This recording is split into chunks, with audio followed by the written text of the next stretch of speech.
must understand that the United States brand of slavery was different from any other system of slavery ever acted out on any people on earth. You need to know that all humans have been enslaved at one time or another. In fact, the very word slave came from a group of European slaves called the Slavs. This is where the word slave came from in the first place. Black Africans have had white slaves before. There were times when black African Muslims controlled or helped to maintain control over Spain for over 700 years. They were known as blackamoors. There was a time when practically everyone, or at least those who had a working brain, knew that Africa was the place to go get a real education. We were building pyramids and temples and putting together societies that were the envy of the whole world. Not because we were superior to other humans, but because we were older than everyone else. The rest of the world were still shoeless and as dumb as hillbillies. You see, the thing that separates us from every other group of slaves was the fact that they knew that slavery was not the beginning and the end of their existence as human beings.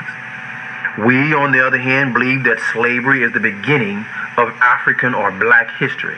That is what happens when you allow someone else to write your history. When the United States dropped 2 atomic bombs on the Japanese, ending World War II, Japan was devastated. The Japanese government, as a part of the surrender, agreed to give America the run of the whole country.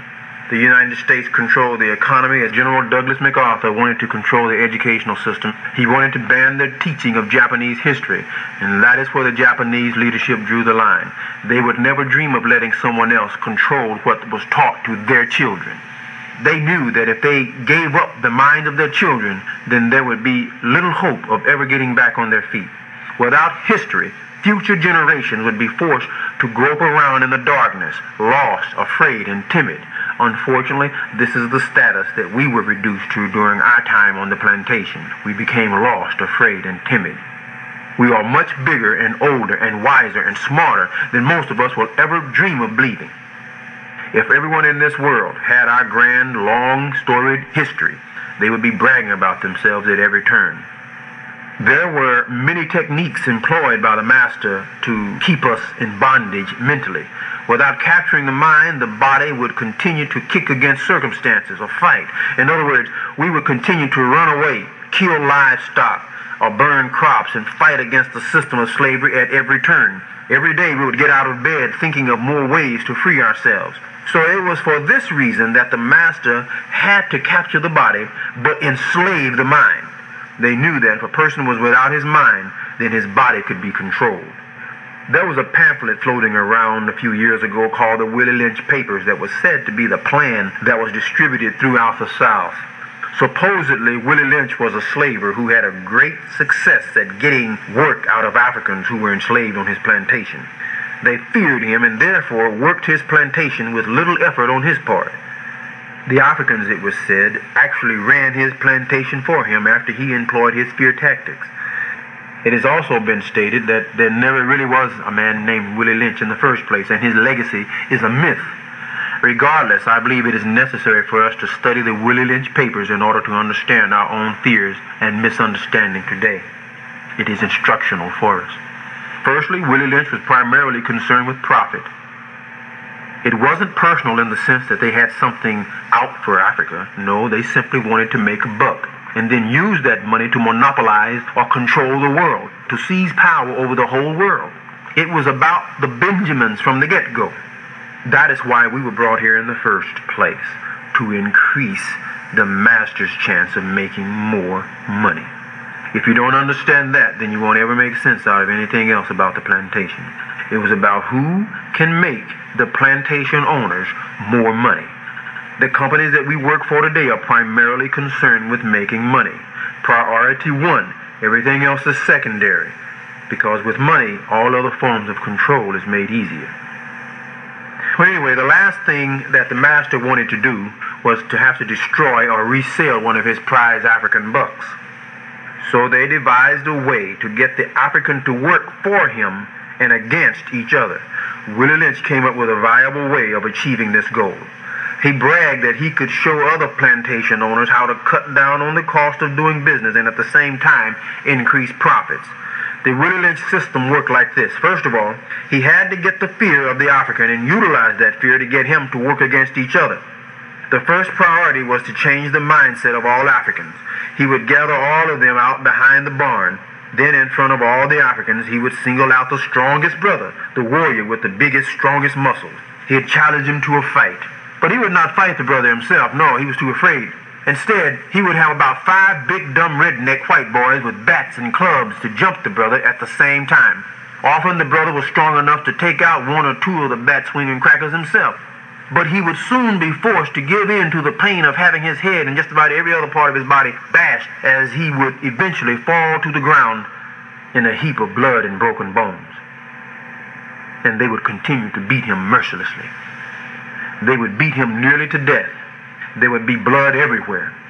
The other Africans can't help because the master has a couple of more white boys with shotguns standing ready to gun down any African who attempted to help their fallen brother.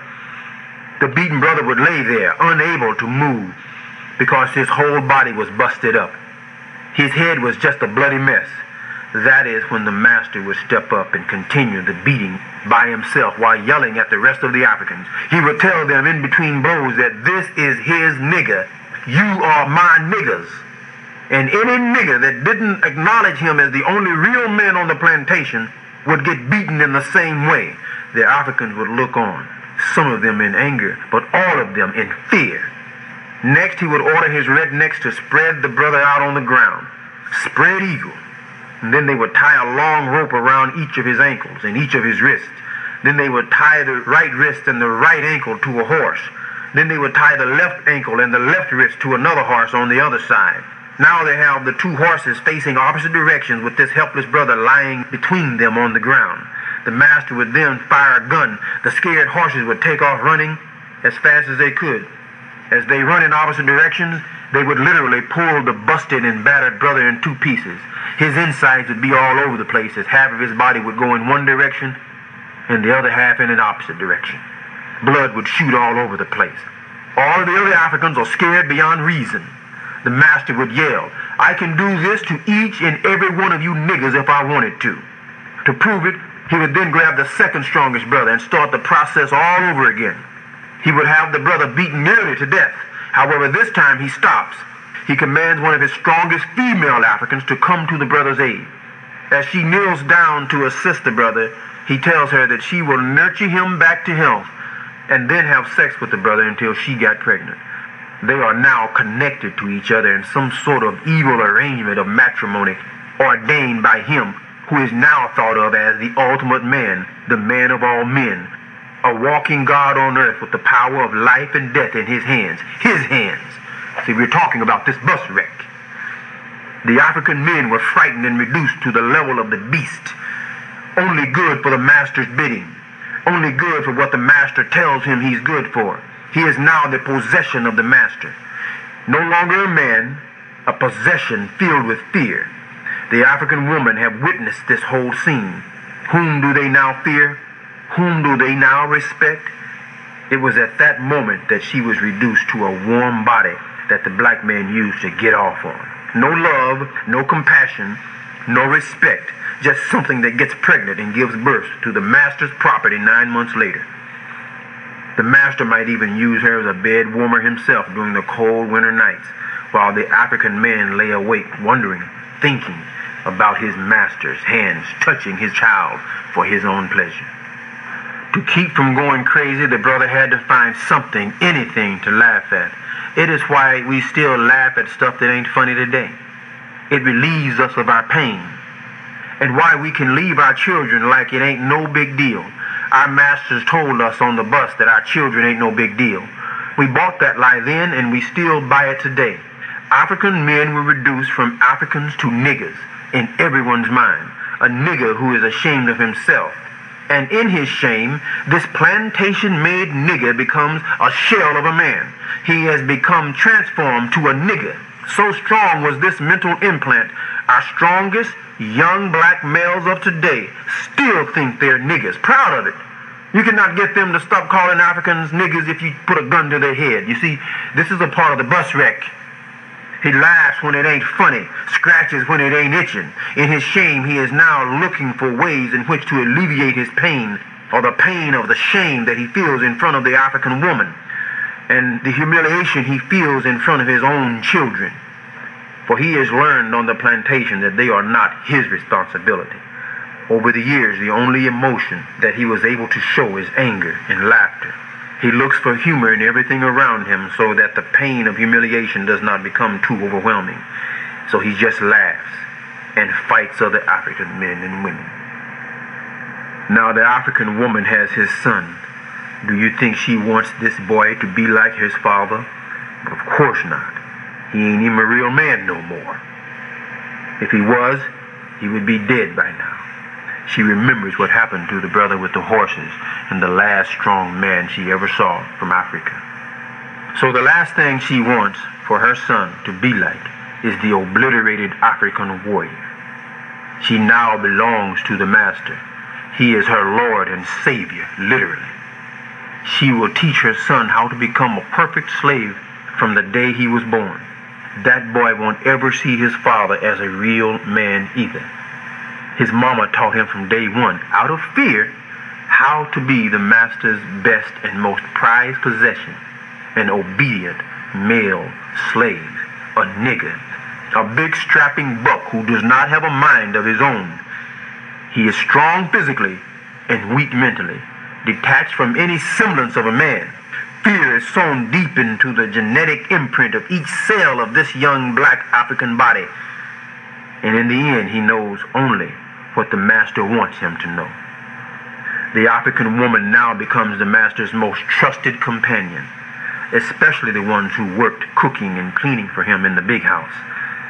She even became a sex object for the master and his filthy buddies. All the while he slobbered on her, he called her his nigger wench. Today, it is not unusual for the African American male to have nothing to do with the raising of his children. Our young people are almost exclusively under the care of African American women, who often don't respect African American men, and could not respect them if they wanted to, because in most cases, brothers are not worthy of respect. Most of us don't even respect ourselves. Lessons straight from the plantation. It's the bus wreck, you see. The plantation is still the mother of many of our actions today. Most of you still carry the name, language, customs, and values of former masters from long ago.